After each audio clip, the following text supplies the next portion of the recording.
Le mois d'août va être particulièrement intense parce qu'on a une période qui va arriver et qu'on redoute souvent et qui arrive 2 fois par an, c'est la période des éclipses. Je suis Laetitia, astrologue. Abonne-toi pour plus de contenu astro. On va vivre pendant la deuxième partie du mois d'août une période d'éclipse.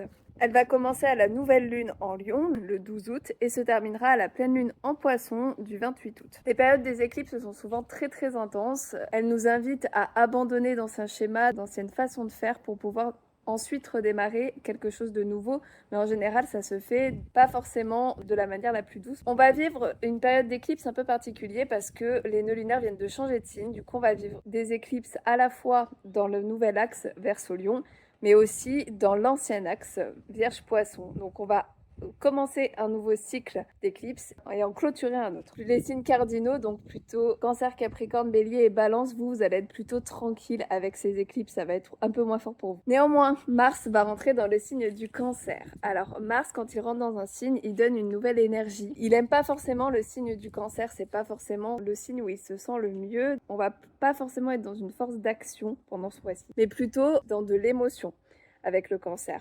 Mars peut rendre les émotions très fortes et nous faire réagir un peu au quart de tour. Et ce qui est surtout intéressant avec Mars, c'est de regarder quelle maison tu as dans le signe du Cancer pour voir un petit peu quel domaine de vie va avoir le courage, l'initiative et la force d'action de Mars. Vénus, elle, va rentrer dans le signe de la Balance, c'est son signe, donc elle se sent très bien dans le signe de la Balance. On va être du coup dans des énergies plutôt douces, plutôt harmonieuses, plutôt sympas. Vénus en Balance, c'est quand même plutôt cool, notamment si vous voulez rencontrer quelqu'un ou vous êtes en couple, ce sera une bonne période. Par contre, attention au niveau argent, Vénus ça représente aussi l'argent et en Balance elle peut avoir tendance à être un petit peu dépensière, donc faites attention à vos dépenses. C'est pareil pour Vénus, on regarde quelle maison tombe dans le signe de la Balance pour savoir quel domaine de vie va avoir un peu plus d'énergie de Vénus. Et enfin, on a le Soleil et Mercure qui vont transiter à la fois le signe du Lion pendant une bonne partie du mois, puis ensuite le signe de la Vierge.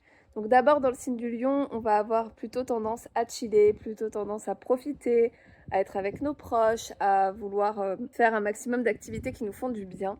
Et ensuite, vers la rentrée, à la fin du mois d'août, on rentrera dans le signe de la Vierge où là on va se focaliser d'autant plus sur la rentrée. Le soleil, c'est plutôt un projecteur. Il va éclairer une partie de notre thème, donc notamment la maison qui se trouve en Lion puis en Vierge. Et Mercure, lui, va nous pousser à plus réfléchir à ce domaine de vie en particulier. Si jamais tu veux savoir ce que ça va impacter dans ton thème à toi, il est encore temps de réserver ton horoscope personnalisé du mois d'août. Tu as jusqu'à dimanche minuit pour le réserver. Donc c'est une analyse personnalisée de tous les transits du mois d'août sur ton thème astral. Tu peux aller cliquer dans mon lien en bio.